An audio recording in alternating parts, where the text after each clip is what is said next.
आनंदं गुरु ब्रह्मणं नमामि।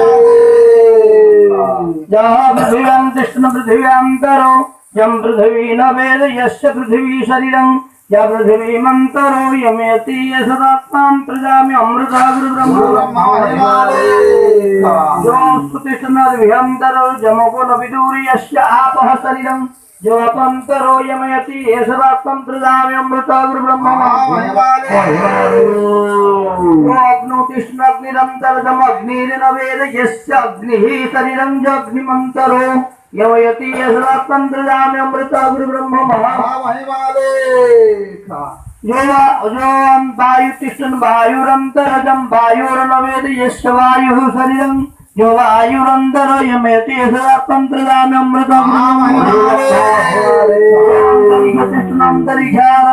अंतरिक्ष न वेद यस्य अंतरिक्ष शरीरं जो अंतरिक्षमन्तरो यमेति येषदात्मं प्रजामि अमृता वायुतिष्ठन् वायुरन्तरजं